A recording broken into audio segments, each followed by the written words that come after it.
Oke, kembali lagi di Battle of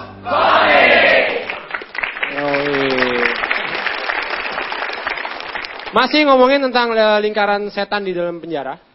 Jadi tadi udah 2 komik. Bagaimana? Sini ada yang tertarik masuk penjara? Setelah mendengar tadi 2 orang. Dan masih ada 2 komik lagi ya. Yang ketiga kita akan serahkan kepada Jui Purwoto.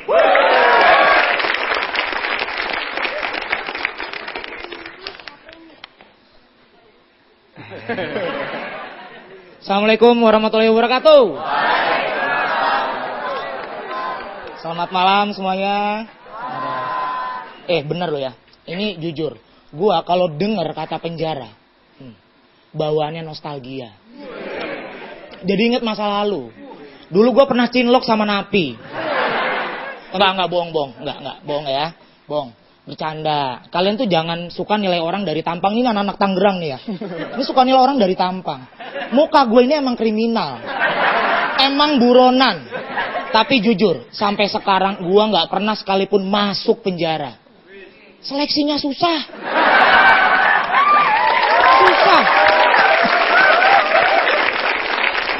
Sekarang gini, gue tanya sama lu, penjara mana yang gak penuh? Semua penjara di Indonesia rata-rata penuh.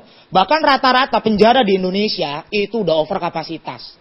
LP Cipinang aja kalau nggak salah penjaranya, daya tampungnya itu sekitar 900 orang. Tapi peminatnya sampai 2000.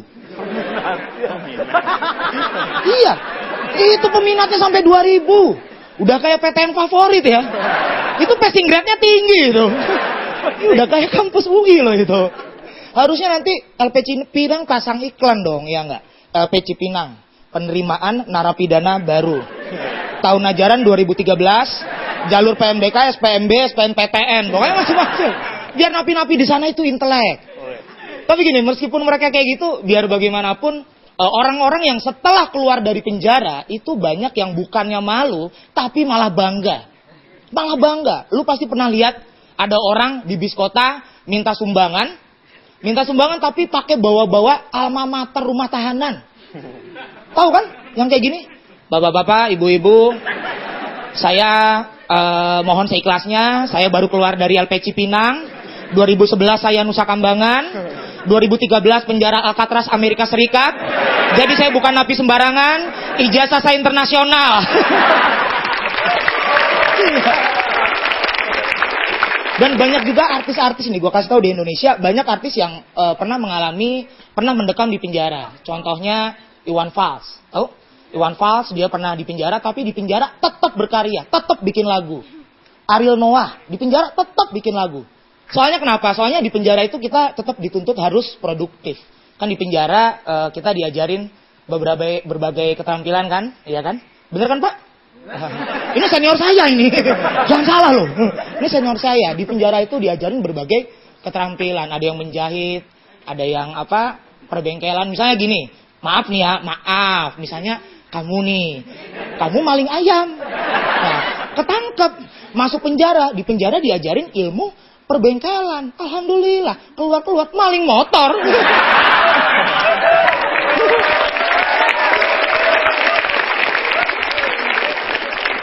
Nah, kalau koruptor beda. Kalau koruptor, gue yakin koruptor ketangkep di penjara. Begitu di penjara dia diajarin ilmu peternakan. Alhamdulillah, begitu keluar jadi berhenti nyolong duit rakyat, tapi jadi nyolong sapi. Tahu kan partainya? Partai Kornet Sapi. Tapi emang gini loh. Sekarang jadi koruptor itu enak. Koruptor ketangkep masuk penjara. Nah, di penjara itu enak, boleh bawa apa aja. Boleh bawa kasur, AC, TV, kulkas, gayung, bak mandi. Pokoknya semuanya. Ya kalau gitu, koruptor ngapain di penjara? Udah kayak tempat tinggal ya. Udah aja tralisnya bawa ke rumah. Sama aja. Harusnya kayak gini. Koruptor itu harusnya punya penjara yang khusus. Nggak usah bikin penjara di rumah. Nggak usah bikin penjara di di LP Cipinang atau di Nusa Kambangan, nggak usah. Penjara khusus koruptor 1 di Ragunan. Biar masyarakat tahu kalau itu perbuatan binatang. Selamat malam gue aja. Tepuk tangan untuk Jui. Oke, ini dia yang terakhir. Kita sambut Semi, not a slim boy. Selamat malam. Gua kasih tahu ya, kenapa penjara? Apa itu penjara? Penjara adalah sebuah institusi atau gedung yang dibuat oleh pemerintah untuk mengurung manusia dan membatasi hak-haknya. Untuk mengurung, sengaja untuk dibuat untuk mengurung. Tujuannya untuk apa? Pertama, supaya orang-orang itu tidak berkeliaran di masyarakat. Karena orang-orang ini orang-orang berbahaya. Pembunuh, pemerkosa, koruptor, orang-orang yang berbahaya. Orang jelek gitu kan. Alasan yang kedua, bisa saja orang itu sudah tidak berbahaya lagi, sudah bertobat. Tapi harus memberikan efek jera.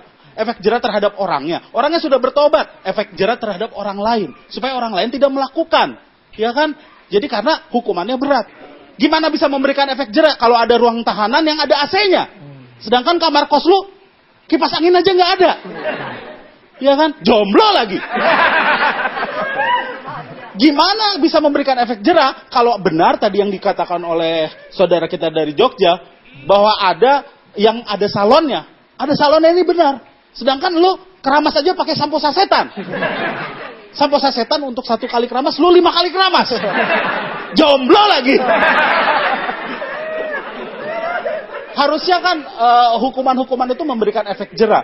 Karena hukuman-hukuman ini tidak memberikan efek jera, akhirnya masyarakat melakukan hakim sendiri. Mukulin kalau ada maling ayam dipukulin.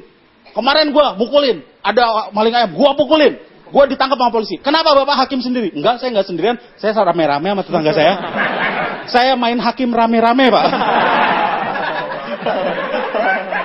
Seharusnya ada namanya extraordinary crime. Kriminalitas yang melebihi standar. Harusnya hukumannya juga extraordinary, melebihi standar. Seperti korupsi. Korupsi adalah extraordinary crime. Harusnya hukumannya jangan biasa-biasa aja.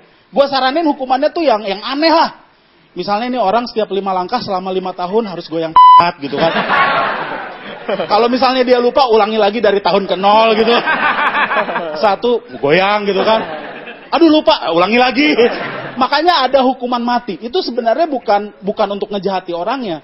Karena itu udah extraordinary crime. Dan hukuman mati itu macam-macam. Kalau di Amerika dengan kursi listrik. Ya, di Indonesia ini jelas tidak cocok ya. Karena sering mati lampu. Ya. Hukuman mati itu banyak ya. Kalau zaman dulu ada yang dipancung, ya kepalanya sampai terpisah dari badannya. Ada hukuman mati disuntik mati, ada yang ditembak.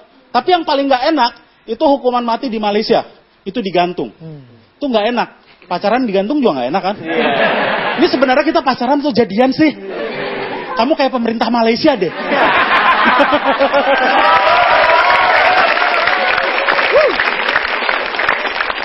Lalu ceweknya bilang, abis kamu nggak kayak pemerintah Amerika sih. Kamu nggak pakai kursi listrik, kamu nggak ada setrumnya.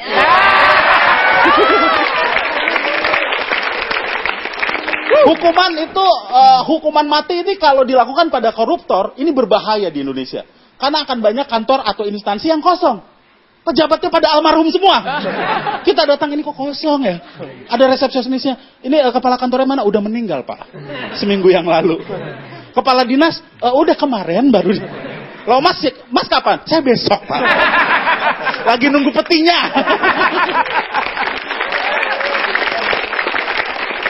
Kita belajar dari Cina.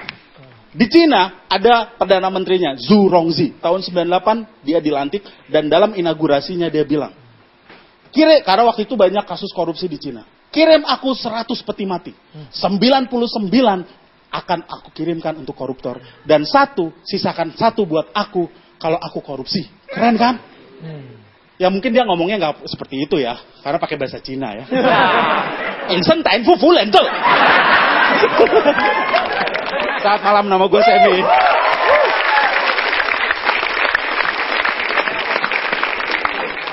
Oke. Jadi kita harus mengapresiasi para komik ini ya, dan menyerahkan ini nih Piala Citra. Dan coba kita lihat pakai tepuk tangan ya. Jadi yang menurut kalian paling oke tepuk tangan. Tepuk tangan untuk Mas Iwer. Tepuk tangan untuk Bang Semi. Untuk Hifzi. Untuk Jui.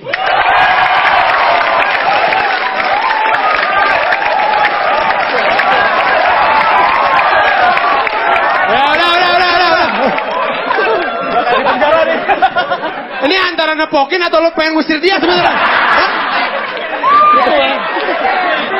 Oke, Joy. Silakan sini dong, aja sini. Silakan. Nah, ada yang mau disampaikan nggak nih kepada yang telah memilih Anda untuk dinarapidanakan? Buat teman-teman jangan lupa nonton Battle of Comic ya. Buat Bapak jangan pakai baju pink, saya nggak suka. Oke, terima kasih. Itu dia tayangan Battle of Comic kali ini. Jangan lupa nonton terus stand up comedy di Metro TV hari Selasa dan Rabu jam 22.30. Oke? Sampai ketemu lagi di episode mendatang. Tetap di Battle of Comic.